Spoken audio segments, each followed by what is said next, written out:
তোমরা সবাই কেমন আছো? ভালো আছো? এই যে আমরা চলে এসেছি গুরু গুরু করতে। বলো তো এটা কিসে এসেছি আমরা? মানে হচ্ছে বিশ্বকর্মা পুজো দেখতে চলে এসেছি। আমাদের এখানে না অনেকগুলো বিশ্বকর্মা পুজো হয়। ওই বলেছিলাম না স্টেশনের ওখানে হনুমান মন্দির আছে, ওর পাশেই হতে হতে হতে অনেকগুলো হয়। তো ওই স্টেশনের ওখানেই বিশ্বকর্মা পুজোতে আমরা ঘুরু ঘুরু করতে গিয়েছিলাম। সব বছরই যাই। এই যে আমার বাবাই আর ওর বাবা যাচ্ছে, মানে হাঁটবে না, অ্যাকচুয়ালি বৃষ্টি হয়েছিল তো ওর জন্য না রাস্তায় প্রচুর কাদা জল ছিল। এই চলে গেল, সবাই একটু প্রণাম করে নেবেন আর ঠাকুর সবাইকে ভালো রাখবেন, আমার বাবাইকেও ভালো রাখবে আর তুমিও ভালো থাকবে। ব্যাস, সবাই এখানে প্রসাদ খাচ্ছে খিচুড়ি। আমরা এখান থেকে খিচুড়ি প্রসাদ নেইনি, আমরা এই চলে যাচ্ছি। আবার এই দেখুন জল, বলেছিলাম না কতটা জল হয়েছে, তাই ওর বাবা আর ওকে হাঁটতে দিবে না। ব্যাস চলে যাচ্ছে দুজনে।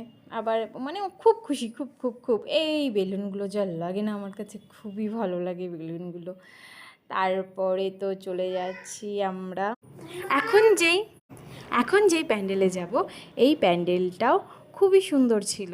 এখানে ওর বাবার বন্ধু পূজা করে, ছোটন দাদা। ব্যাস এই যে আমরা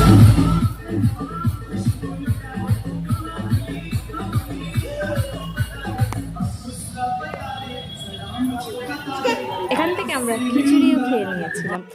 আর পরবর্তী ভিডিও আসছে, প্লিজ পড়ে যাবি।